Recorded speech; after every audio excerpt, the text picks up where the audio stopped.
The Xbox 360 as of yesterday just shut down. The Microsoft Xbox 360 storefront, because no one uses it anymore and because of a few other things we'll get into in a second, shut down yesterday, and boy do I have a lot to talk about. As of this November, so in a few months, the Xbox 360, in my opinion, Microsoft's best decision ever, their best invention, completely revolutionized the gameplay for me and for millions of other children that were my age worldwide, shut down. It will be 18 years as of this November, and wow, the memories I have with this system are plentiful, to say the least. And when the news was broken to me from a video by some ordinary gamers, it made me upset because the Xbox 360 and we go back a long time. I've mentioned this in some of my past videos where I'm actually sitting in the very room where I first started playing the Xbox 360. I've lived in this house for many a year, a little over a decade, right? And that area to my right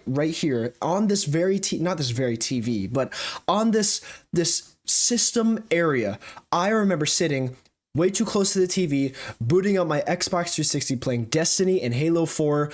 Oh my gosh, the memories, you can't compare these memories. Back when gaming wasn't a chore, and back when you had to get so many demos for different games, because as a kid, games were extremely expensive. They are still very expensive now, but as a kid, I had no money to spend, right? I had to ask my parents to buy a $10 game even sometimes. I remember I had to mow the lawn so I could buy a $3.49 album from Waterflame on my old iPhone. I don't know how this relates. I'm just trying to push the narrative that, like, money wasn't easy to come by as a kid. My parents were, and they still kind of are, completely against the idea of, sitting in front of a TV playing video games all day, right? But I'm an adult now. I can do whatever I want. So you know how it is. But back then I used to play so much Xbox. I remember I played so much Xbox, my parents had to limit the amount. I was only allowed to play during the weekends at a specific time during my younger school years. I remember hopping on the Xbox, playing Warhammer games. I played Call of Duty. I played Halo. I was a big Halo. I still am a big Halo guy. I played Happy Wars. Oh my gosh, the memories. And of course, there's classic Minecraft. There's Terraria. There's so many absolutely incredible classic games on the Xbox 360 that I hold near and dear to my heart. And I'm sure all of you watching who can share this experience with me, I'm sure you know how I feel, because I am an Xbox dude. I think Xbox outshines PlayStation 10 times out of 10, except for some of the recent choices they've been making. But let's get into that. So as I said earlier, the Xbox 360 storefront is shutting down, meaning that you will no longer be able to purchase an Xbox 360. You will no longer be able to purchase anything off of your Xbox 360, thus making it inoperable. Now, let's read an article from Microsoft themselves. This November will mark 18 years since Xbox 360 launched. It was a generation-defining console that invited many to jump into gaming for the first time and connect with friends around the world. Over the years, we've heard stories of players who found a lifelong love of video games, starting with the likes of Cameo, Gears of War, Fable 2, and other Xbox 360 classics.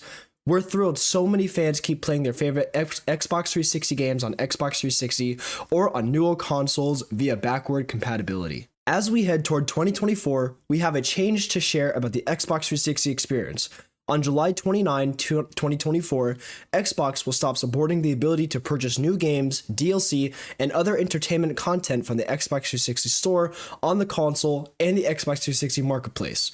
Related to this change, the Microsoft Movies and TV app will no longer function on Xbox 360, which means TV and movie content will no longer be viewable on your Xbox 360 after July 29th, 2024. Between now and July 2024, you can continue purchasing games and DLC from the Xbox 360 store and at the Xbox 360 marketplace. So quite a bit to unpack there. So within the article, there are a few key words. The primary one being backward compatibility. Now, backward compatibility is something that Xbox revolutionized, essentially. It was introduced quite a while ago, meaning that if I have an Xbox One per se and I wanted to play an old like Gears of War game, I could purchase it, or if I already had it on my Xbox 360, I didn't need to purchase it. I could essentially play it on my Xbox One. I could play the Xbox 360 game on the Xbox One. It's basically like it's like a time capsule essentially. I enjoy my fair share of, classic games like the Gears of War, classic Gears of War, like Gears 2, Gears 3. Oh, so good. And I use backwards compatibility quite a bit because I was prone to the Xbox 360 evolution, right? Xbox 360, then you had the Xbox One, then you had the Xbox One X. I currently have the Xbox One X. I also currently have a beast of a gaming computer, so to be honest, I really have no reason to play on the Xbox One anymore.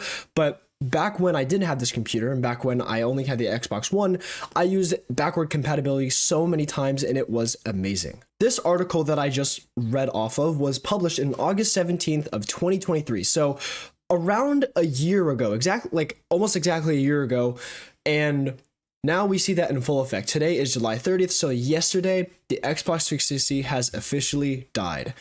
And that is very sad because this, again, was a revolutionary console. As this article stated, it brought so many gamers together. I sound very cringe. It brought so many gamers together and it inspired my love for video games. And it actually played a massive part in inspiring my love for content creation. And on the same article, there is a frequently asked questions area. And two of these questions stand out for me. The first one, can I still play my Xbox 360 games after July 2024? And what about multiplayer games via the Xbox network? Can I still play with my friends? And the answer to both of these questions, thankfully, is yes. While the storefront and a lot of digital content on the Xbox 360 is completely dying, essentially it's going away, you will still be able to hop in and play with your friends on the Xbox 360.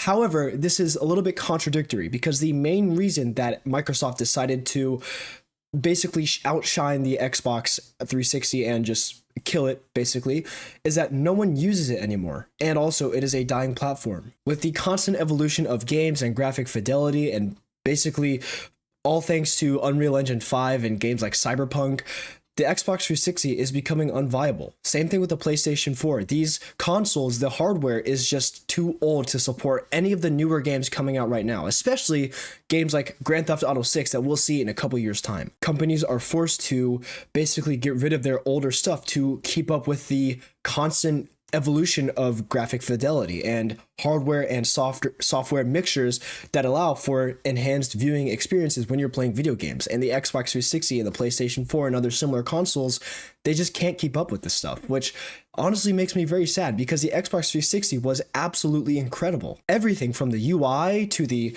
avatar customization to the availability of the entire just system, it was plug and play. It was incredible. I still remember the first time with one of my best childhood friends. I remember sitting right in that room on my Xbox 360. Me and him were playing creative Minecraft, and I remember asking him if he could hear me. I have one of those POS, if you don't know what POS stands for, I'm not cursing on this channel, I'm going to try and curse a lot less, but I have one of those really crappy headsets where it had just like the line of plastic here and it went over, and it had the tiny little earmuff that was extremely uncomfortable, and it had the little microphone that came out like that. And I remember asking my friend if he could hear me, and I told him spam crouch and throw diamonds in the air if you could hear me, and he did that, and it made me so happy. I still remember with that same very friend and a couple of other friends of mine, I remember going home with him on the bus to his house.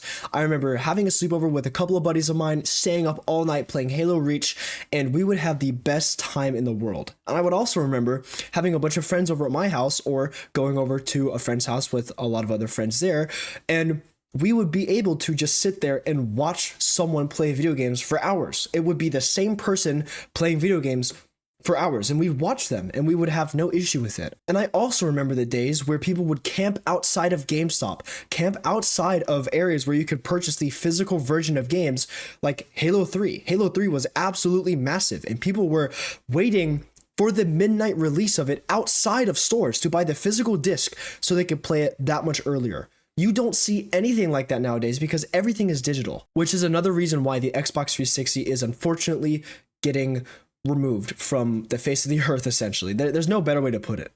But people used to be, and some people still are, but people used to be so incredibly passionate about things like these, including myself. I nowadays have a hard time playing video games, and this is because the fallacy of too many choices. I don't know exactly what it's called, but whenever I open my Steam library, I see hundreds of games. I see Destiny, I see like racing games, I see Call of Duty, I see all these incredible games that I spent my hard-earned money for, and I have thousands of hours on these games, but I don't want to play them.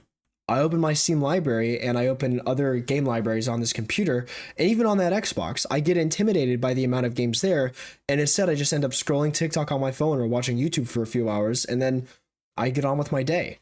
So what changed? Well, first of all, I think I grew up, right? I grew up now and I have a lot more responsibilities. I work, I take care of things, and now I don't only play video games. This is not the only form of distraction I have for myself from the real world, from the real scary and stressful world. So this is not the main form of distraction. Another thing is that as I get older, realize that I have better ways to spend my time.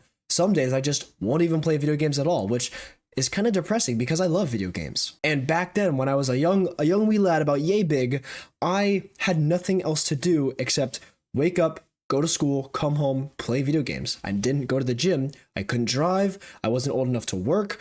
All of these things in combination with how easily accessible that Xbox was, it became like a best friend to me, which sounds depressing and dystopian, but this is the reality of many children that were my age back then with the Xbox 360. In combination of that with the lack of money us as children collectively didn't have. We had no money, and video games were still $50, $60 for games like Call of Duty, Halo. I remember we had nothing. And so when we logged on to Xbox, we saw that 1 or 2 games that we could play. For me, it was Halo 4 and Destiny. I remember one year I asked my best friend in this neighborhood, I said, hey, buddy, Christmas is right around the corner, right? Let's just say this. Christmas is right around the corner. I want to ask my parents for one game. Should I get Destiny or Halo 4? And he told me to get Halo 4. And I told my parents, hey, mom, hey, dad, I want Destiny. Because as a little kid, I did not listen to anyone else told me. I didn't listen to anything anyone else told me. That's what I meant. So I got Halo 4 and Destiny that year. And oh my goodness, I was the happiest kid on the planet. Now, I have over 1,300 hours in Destiny 2, and I am a shell of my former self. I'm just kidding.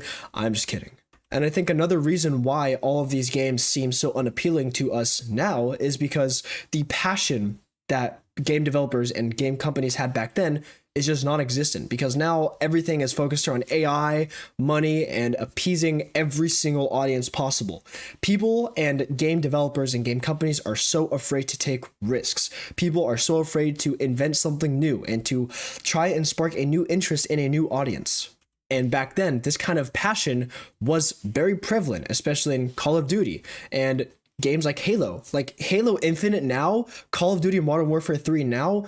They suck. They were awful games. They were just terrible, which honestly makes me very upset. But I have some hopes for the future of gaming. Grand Theft Auto 6, the next Call of Duty. I did pre-purchase that, by the way. I know I said I wouldn't, but it's Call of Duty by Treyarch. Like, what do you expect, right? So there's still a little bit of hope for gaming, but unfortunately, the Xbox 360 has died as of today, and that console played a key part in my childhood, as it probably did yours and many other children across the globe, really. And I can confidently say that it can rest in peace now. So, with that, stay safe.